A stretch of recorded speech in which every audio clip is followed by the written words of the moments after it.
In this video, we're going to write a small Haskell program which will track list items. Before writing the solution, I will first show what the program is supposed to do in case you want to try writing your own solution. Once we start the program empty list as a parameter, it will present these selections. First selection is for adding addition, and it works like this. Select the first, and then let's add first entry, and let's try it again. Let's add second entry. So after each addition, it shows the current state of the list. Second selection is for item removal, and after removal it also shows the current state of the list. So we will choose remove string, and let's remove the second entry, and you can see it vanished. And the last selection exits the program. I will now show my own solution for this program. Before watching, I would recommend you first try to do it yourself, or at least think about it for a moment. So let's get on with it. Here comes the solution. So our string tracker program, it will take a list of strings as a parameter, and it will return IO object. So we will only have one function. String tracker takes the list of strings as parameter, and whenever we wanna use run multiple statements in Haskell, we need to use this do monad. The first thing we want to do is to print all the selections we have.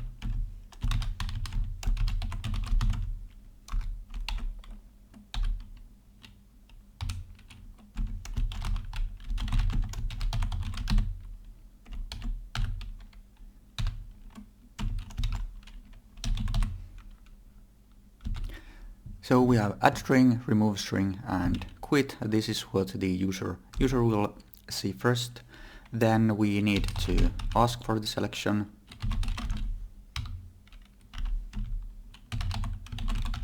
And for that you're using get line standard function, prelude function in Haskell. And then now we have multiple selections, and I think the best is at least the easiest way to do is to use case structure.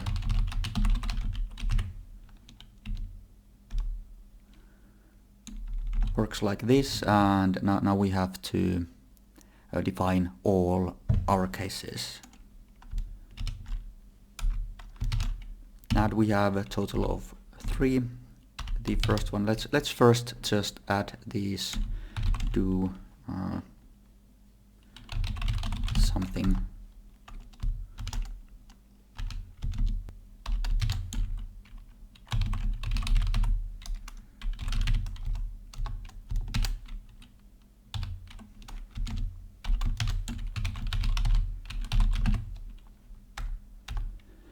And in Haskell there is it's a good policy to add case for everything else except this that we wanted, and in the case of everything else we will just print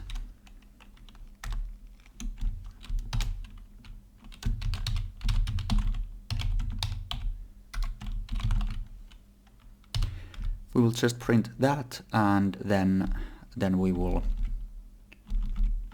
run the script again.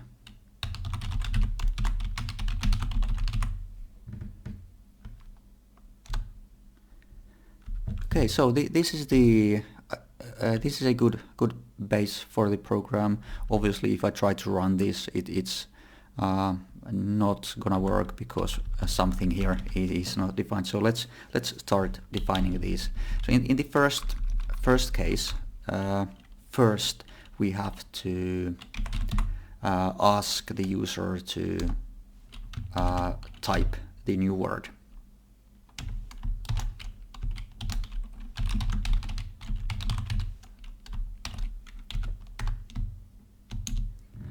And then we need to actually take the new word the same way we got this selection in the beginning. And now we will have to define the updated list, which is the new word, and it has to be appended to the existing list. Now that we have this new list, we can print it on the screen.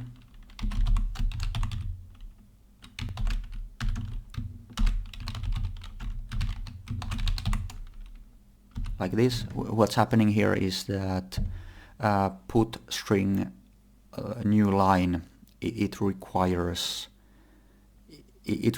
a string, and this show new list, the show function, it modifies this list so that it can be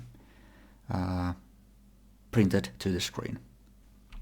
And once this is done, we need to run the program with the new updated list.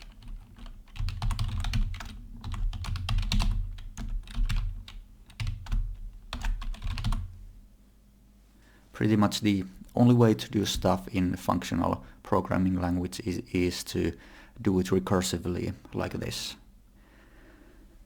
Okay, so the first option is done. Then let's go to the second one. It's largely the same. First we ask the word to remove.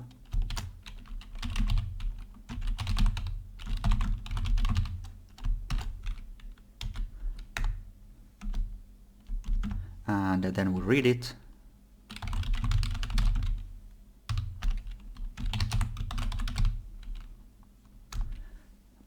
Define the new list. Now, what is the new list? Now we actually have to remove something from the parameter list. So this takes a bit more than addition. So I think we could write a new function for this. It's not very complicated, but let's just do it. Remove string, and it will take list of strings as a parameter. Then it will take the string that we want to remove, and it will return a new list of strings with the additions that we want to keep. Yes? So it will take the list of strings, and it will take the one to remove,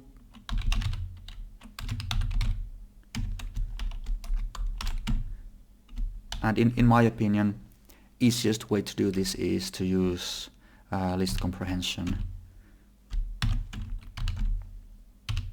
If you don't know about list comprehensions, you will probably find some very good videos to explain them to you. But this is, in my opinion, this is the most simple and the most straightforward way to do this. Okay, let me try to explain what happens here. So in this list comprehension, we will go through all the list items, and we will put them into this new list, except we have this exception, which means that we don't wanna include the removable that we give this function as a parameter. So that's it. That's how we can create this new list with one item removed. So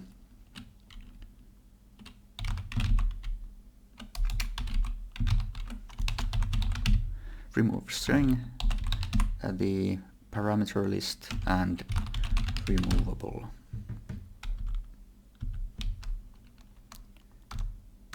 And now that we have the updated list, we can just print. So this print, it's probably the better way to, at least more straightforward way to do this, except this put string new line show new list. We can just use print new list because it does that exact same thing. I believe the print function, it's even defined to do that same exact thing. And now once we have to continue the loop, so recursively call the updated list. Call the function the updated list as a parameter.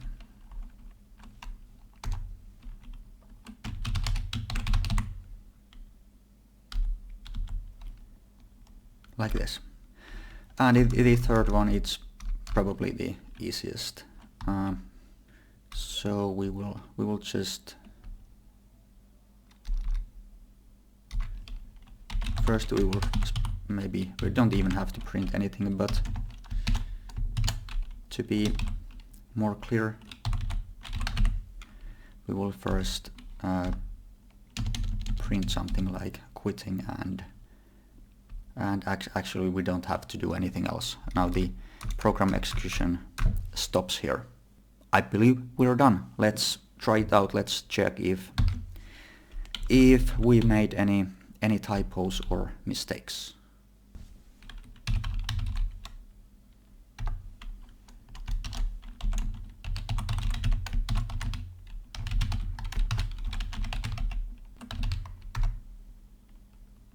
At least it loaded.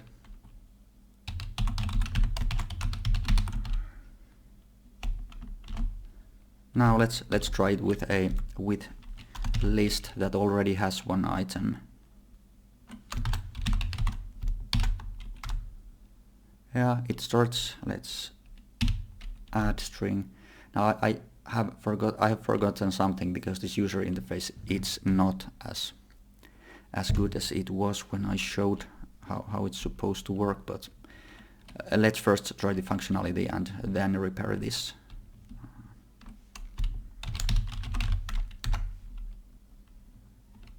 Then removing, it works, and quitting. Okay, so why is this user interface not functioning the same way? It's probably because we have to add a new line here. Let's check if this fixes it.